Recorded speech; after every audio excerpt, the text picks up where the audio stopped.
तुर्की के सीनियर सहाफी सेतिनीर सेती ने एक बहुत बड़ा दावा कर दिया है।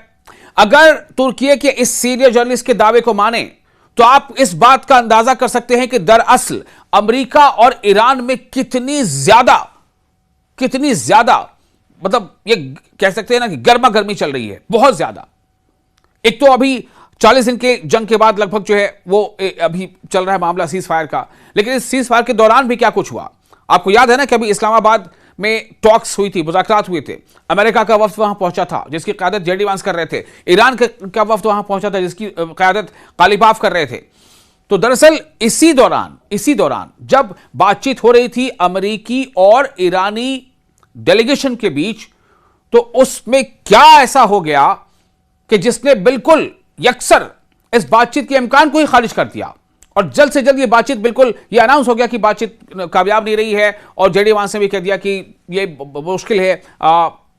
गुड न्यूज़ ये है कि हम लोग बैठे, बैड न्यूज़ ये है कि हम जो है अग्रीमेंट पे नहीं पहुंच पाए। तुर्की के सीनियर सहाफी हैं एक जिनका नाम है सेतिनीर सेती। उन्होंने दावा किया है कि इस्लामाबाद में मुज़ाकरात के दौरान अब्बास अराक़ची और स्टीव विटकॉफ में सख्त कलामी हुई थी। ये बड़ी बात है। मतलब क्या हुआ कि जब आपस में बातचीत हो रही थी अमेरिका और ईरानी डेलीगेशन के बीच, तो अब्बास अराक़ची जो ईरान के वजीर खारजा हैं, यानी एक्सटर्नल अफेयर्स मिनिस्टर हैं, विदेश मंत्री हैं, तो अब्बास अराक़ची और उनके साथ जो बातचीत में शामिल थे अमेरिका की तरफ से स्टीव विटकॉफ जो अमेरिका के विशेष दूत हैं मिड ईस्ट के मामलों के, इन दोनों के बीच मामला जब हॉर्मुज़ का आया, उस पर बातचीत होने लगी तो सख्त कलामी हुई, यानी तीखी बातों के साथ सख्त कलामी, जिसे यह कहा जा रहा है कि ये उस लेवल तक पहुंच गई थी बात जैसे कि हाथापाई हो जाती हो।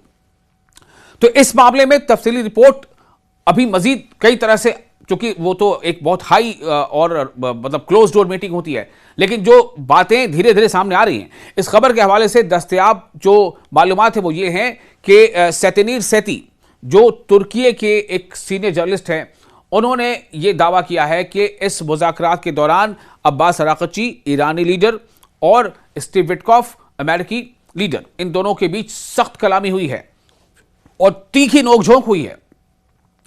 तुर्की के मुबैना सीनियर सहाफ़ी जो सेतिनीर की मैं जिक्र कर रहा हूं, उनकी तरफ से दावा किया जा रहा है कि इस्लामाबाद मुज़ाकरात के दौरान ईरानी वज़ीर ख़ारजा अब्बास अराक़ची और अमरीकी नुमाइंदे स्टीव विटकॉफ के दरमियान सख्त जुमलों का तबादला हुआ, हीटेड एक्सचेंज हुआ। ताहम इस मखसूस दावे की इनके अलावा अभी तक फिलहाल किसी मोतबर जो एजेंसी है या बैनुल-अक़वामी कह सकते हैं मीडिया इदारा है, उसने अभी इसकी तस्दीक नहीं की है, लेकिन इसको डिनाई भी किसी ने नहीं किया है। अब आपको बताते हैं दरअसल मामला क्या है। देखिए, काफ़ी हाई अवेटेड जो है ये हाईली अवेटेड मीटिंग थी। एक तरफ ये चल रहा था मामला कि इस्लामाबाद में दोनों फरीक पहुंचेंगे भी कि नहीं पहुंचेंगे, लेकिन देखा क्या गया कि जेडी वांस की क़यादत पे जेडी वांस और स्टीव विटकॉफ और जेरेड कुशनर, इन सब लोग वो पहुंच गए इस्लामाबाद। और उसके ठीक पहले ईरान से अब्बास अराक़ची और बाकर कालिबाफ जो ईरानी पार्लियामेंट के स्पीकर हैं और उनके साथ पूरा अच्छा खासा एक डेलीगेशन था, वो भी पहुंच गया। तो जब नहीं पहुंचे थे दोनों, तो ये बात हुई थी पता नहीं पहुंचेंगे कि नहीं पहुंचेंगे, पहुंच गए। बातचीत होगी कि नहीं, आमने सामने होंगे कि नहीं, वो भी हो गए। लेकिन जब हुए तो क्या हुआ, खूब तनातनी हुई।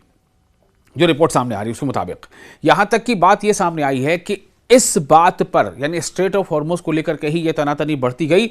और जब यह कह दिया अब्बास अराक़ची ने कि ईरानियों को कोई धमकी न दे, ईरानियों को कोई धमकी न दे, इस बात पर और तीखी बहस हो गई। इस्लामाबाद में ये ईरान और अमेरिका के दरमियान तो इंतहाई अहम और हसास मुज़ाकरात थे, लेकिन क्या हुआ कि ये मुज़ाकरात कामयाब नहीं हुए।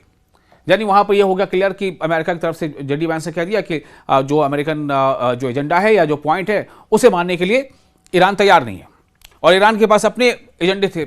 ईरान के का मौजू क्या था, उसका जो मेन एजेंडा था या जो मेन उसकी मांग थी वो क्या थी कि हम बातचीत शुरू करें उससे पहले इस बात को यकीनी बनाना कि इसराइल ना तो गजा पर हमले करेगा ना लेबनान पर, पहली बात हमले बंद करना होगा। दूसरा कि जितने भी फ्रोजन एसेट्स हैं, यानी जो ईरान की जो आप कह लीजिए दौलत पैसे वगैरह हैं जिनको फ्रीज कर दिया था अमेरिका ने, उसमें कतर और कई बैंकों में दुनिया के हैं, तो उन्हें बहाल किया जाए।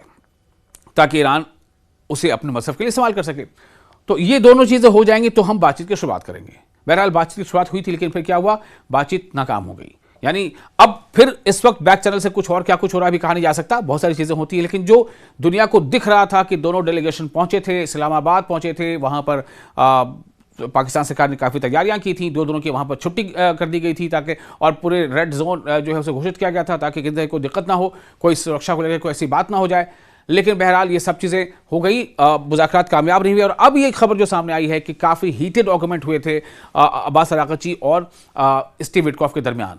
तो अब इसके आगे क्या कुछ होता है, चूंकि उसके बाद डोनाल्ड ट्रंप लगातार धमकियां पर धमकियां देते चले जा रहे हैं, धमकियों पर धमकियां देते चले जा रहे हैं। डोनाल्ड ट्रंप ने क्या कह दिया कि जो EST है यानी ईस्टर्न स्टैंडर्ड टाइम, उसके मुताबिक 10 PM, जो कि हिंदुस्तान में हम समझते हैं कि उसके हिसाब से लगभग शाम 7 बजे का वक्त होता है, कि उसके बाद जो है वो क्या करेंगे, उन्होंने कहा है कि हम नाका लगा देंगे। यानी स्ट्रेट ऑफ हॉर्मुज से होकर के स्ट्रेट ऑफ हॉर्मुज को आने जाने वाली जो रास्ते, तो स्ट्रेट ऑफ हॉर्मुज के से वहां से कोई शिप निकल ही नहीं पाएगा आगे, वहां से आगे निकलेगा उसको हम रोक देंगे, या वहां तक कोई शिप पहुंचना चाहेगा स्ट्रेट ऑफ हॉर्मुज तो उसको पहले ही रोक देंगे, नाका लगा देंगे। ये डोनाल्ड ट्रंप का कहना है, जिस पर ईरान काफी बिफरा हुआ है। ईरान का कहना है कि अमेरिका ऐसा ना करे, उसे बहुत बुरा अंजाम भुगतना पड़ेगा।